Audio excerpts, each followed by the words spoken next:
এবার British MP tulip সিদ্দিকের বিরুদ্ধে জামাত নেতা মীর কাশেম আলীর ছেলে মীর আহমেদ বিন কাশেম অর্থাৎ ব্যারিস্টার আরমানের স্ত্রীকে হুমকি দেওয়ার অভিযোগ উঠেছে। ব্রিটিশ গণমাধ্যম ফিনান্সিয়াল টাইমসকে দেওয়া এক সাক্ষাৎকারে ব্যারিস্টার আরমান জানিয়েছেন 2017 সালে তাকে নিয়ে টিউলিপকে প্রশ্ন করেন ব্রিটিশ এক সাংবাদিক। এর জেরে আরমানের বাসায় অভিযান চালান বাংলাদেশের আইন শৃঙ্খলা বাহিনীর সদস্যরা।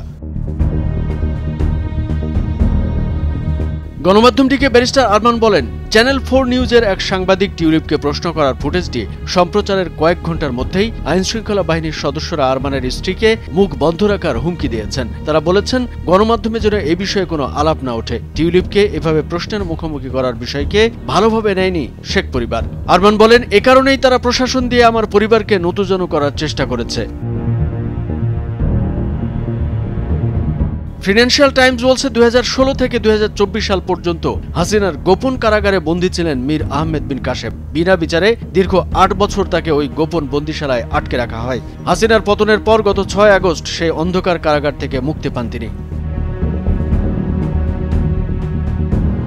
ফিনান্সিয়াল টাইমসের প্রতিবেদনে বলা হয়েছে 2017 সালের 25 নভেম্বর সকালে লন্ডনে টিউলিপের সঙ্গে যোগাযোগ করেন চ্যানেল 4 নিউজের সাংবাদিক। সে সময় সাংবাদিক টিউলিপকে বলেন, একটি ফোন কলের মাধ্যমে আপনি বাংলাদেশি নাগরিকত্ব প্রাপ্ত ব্যারিস্টার আরমানের জন্য বিশাল পরিবর্তন আনতে পারেন। তখন টিউলিপ সাংবাদিককে বলেন, আপনি যা বলছেন তা সাবধানে বলুন, কেননা আমি একজন ব্রিটিশ এমপি। সাংবাদিকদের সঙ্গে টিউলিপের আলাপের এই অংশটি 28 নভেম্বর সন্ধ্যায় প্রচার করে ওই গণমাধ্যমটি।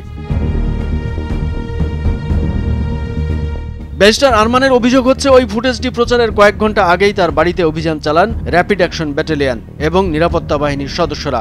1 ডজনেরও বেশি সশস্ত্র সদস্য আরমানের বাড়িতে প্রবেশ করেন এবং তার স্ত্রীকে বিদেশে যোগাযোগ বন্ধ রাখার হুমকি দেন। আরমান বলেন, তারা এমনভাবে চার্জ করছিল যেন তারা একজন সন্ত্রাসীকে খুঁজছে। চ্যানেল 4 নিউজকে সংবাদ প্রচার না করার চাপ দিতেই আরমানের স্ত্রীকে হুমকি দিয়েছিলেন আইন শৃঙ্খলা বাহিনীর সদস্যরা। ফিনান্সিয়াল টাইমসকে এমনটাই জানিয়েছেন ব্রিটেনে আরমানের আইনজীবী মাইকেল পোলক। তিনি বলেছেন, ব্রিটেনে একজন সংসদ সদস্যকে ন্যায্যভাবে প্রশ্ন করার ফলে বাংলাদেশে এমন একটি নিরাপত্তা সংস্থার হুমকি সৃষ্টি করা হয়েছে যাদের বিরুদ্ধে মানুষকে নিখোঁজ করে নির্যাতন এবং হত্যার অভিযোগ রয়েছে। অবশ্য চ্যানেল 4 নিউজের সাংবাদিকের সঙ্গে এমন আচরণের সংবাদ প্রকাশের পর এ বিষয়ে ক্ষমা চেয়েছেন টিউলিপ। তার বিরুদ্ধে যে অভিযোগ উঠেছে এ বিষয়ে মন্তব্য জানতে লেবার পার্টির সঙ্গে যোগাযোগ করেছে ফিনান্সিয়াল টাইমস, কিন্তু মন্তব্য করতে রাজি হননি তারা। টিউলিপও এ বিষয়ে কোনো মন্তব্য করেননি। কামরুজ্জামান আরিফ, ভোরের কাগজ।